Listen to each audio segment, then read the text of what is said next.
អំបិលមានរសជាតិប្រៃ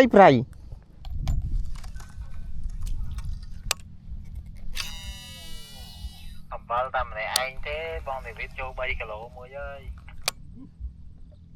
3គីឡូ3 1គីឡូ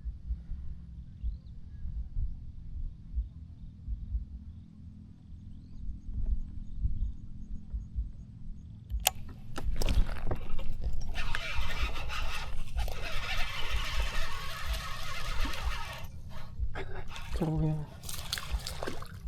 ទៅពេលបើចឹងវត្តចូល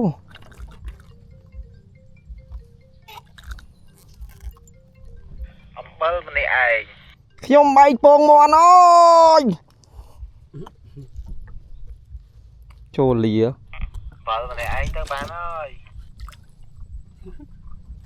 ជួយអំបិលមិនស្ដាប់ត្រីហើនេះលឺឯង អត់លឺទេថតមក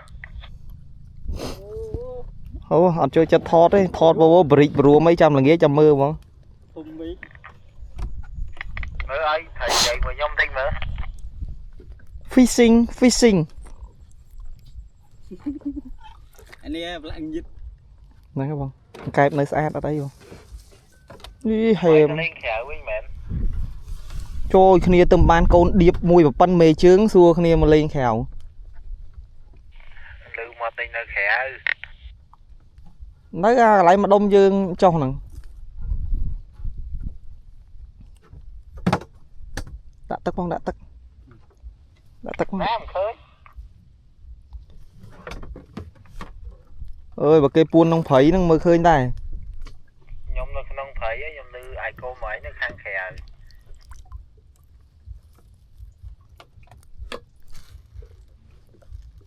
ចិត្តគ្នាហ្នឹងចឹង ទូឡោ ចាំទេចាំស្ដាប់លេងក្តៅទៅ អោនរើគៀនទុកទៅនៅ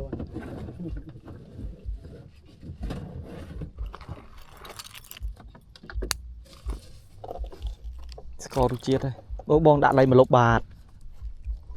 អែម គេប៉ាសេដែរឡើយ ដាក់បងដាក់ចេកប៉ាសេបង